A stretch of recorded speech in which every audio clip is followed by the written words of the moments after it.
Welcome back to Regional Roundup. Well, the fourth Comprehensive Africa Agriculture Development Programme Partnership Platform was recently held in South Africa. The AU-NIPAD meeting represented a platform where stakeholders gathered to hear updates of various areas in the CAADP process. It brought together representatives from the regional economic communities, ECOWAS and COMESA, Farmers Union, the private sector and civil society. Well, to chat to us more about the conference, I'm joined by Lindiwe Sibanda, CEO of Food, Agriculture and Resources Policy Analysis. Lindiwe, thank you so much for joining us. First of all, take us through what exactly is FANOPAN. FANOPAN is a knowledge network, and actually it stands for Food, Agriculture, Natural Resources, Policy Analysis Network. It brings together farmers, researchers, the private sector and government, and that's what makes FANOPAN as a network unique, in that it's civil society in partnership with government, working together to use evidence to inform policy processes. We've had a few of those where a lot of these bodies have been brought together. How different is your organization going to be? The uniqueness of FANOPAN and its niche is that I think in the region we are not talking enough about our problems. So it's really a dialogue platform that uses evidence that's emanating from national think tanks. So to me, the uniqueness and the sustainability of this platform is that the users of the network are part of the network. Government is in there to shop for ideas in terms of policy options. Researchers are in there to provide the evidence, and farmers are in there as the most important stakeholder to provide or to highlight the challenges of feeding a nation that has all the resources but has failed to feed itself. What are some of the problems that Africa is still facing right now?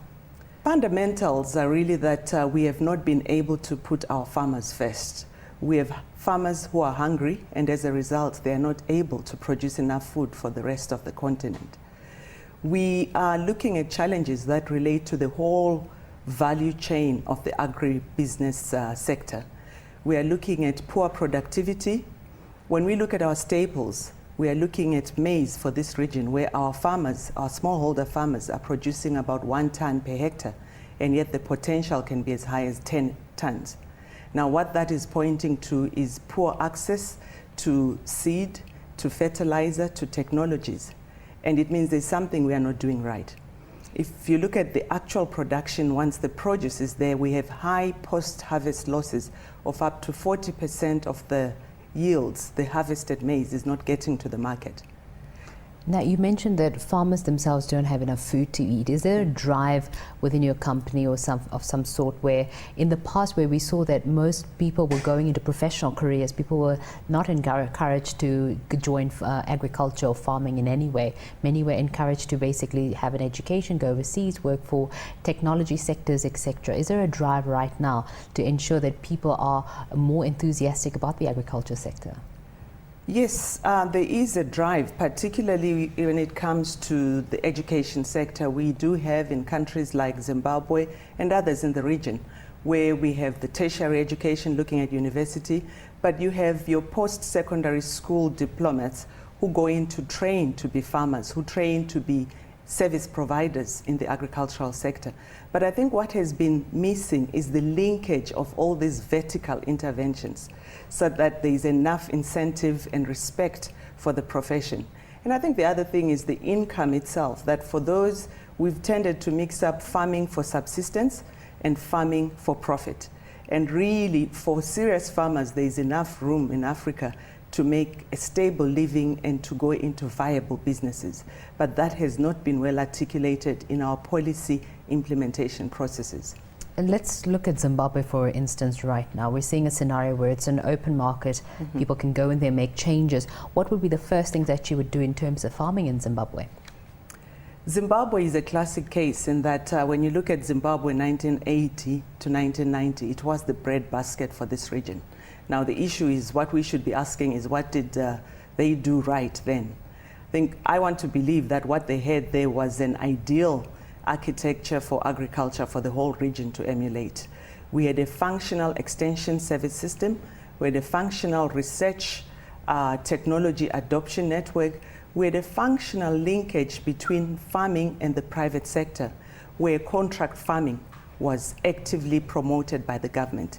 As a result, farmers could produce sell their produce to the parastatal commodity market, which was able to absorb all the produce, and there were very few losses. So if we go back to those fundamentals, but the challenge that Zimbabwe is facing now is really in the implementation of policies and the agribusiness, revitalizing the whole infrastructure for agribusiness. The whole value chain needs to be revamped. There are farms in Zimbabwe right now that are not being used or not being used effectively. In those instances, how would you play a role there? I think the critical issue is those who want to farm should be given the necessary tools for farming. I mean, land has become a topical issue in terms of value, but really the bottom line is those who own the farms have to go into serious farming to produce food. And the critical thing would be what ingredients are necessary for getting people to farm seriously. And inputs are key, both on the input markets and functional output markets.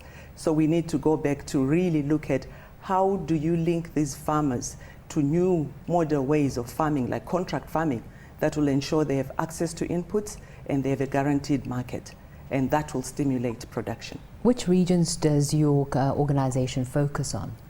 We work practically in 13 countries where we have national offices in Southern Africa, but through our partnerships with COMESA, we extend our work into the 19 COMESA member states, which cover Southern and Eastern Africa. Currently, a lot of countries are affected by the drought that most of the agriculture sector is facing. For a long-term plan, what would you suggest when there is a drought in the country? How does one sustain itself in the agriculture sector? I think the challenge of drought is something that we have been talking about in the region. And the good thing is that the ongoing dialogue at the United Nations level, the Commission for Sustainable Development, which will be meeting the first 2 weeks of May this year, is focusing on Africa, focusing on land, agriculture, drought, and desertification. And the challenge is there, what policies can we put in place for Africa to recover and to respond to droughts and not deal with it piecemeal? As a body, what suggestions are you taking to the UN right now? We need in Africa a platform whereby policies are informed by implementers. I think the biggest challenge is that some of the things we need to do are not big money items, but it's because the policies cannot be implemented because they've not involved civil society in the architecture.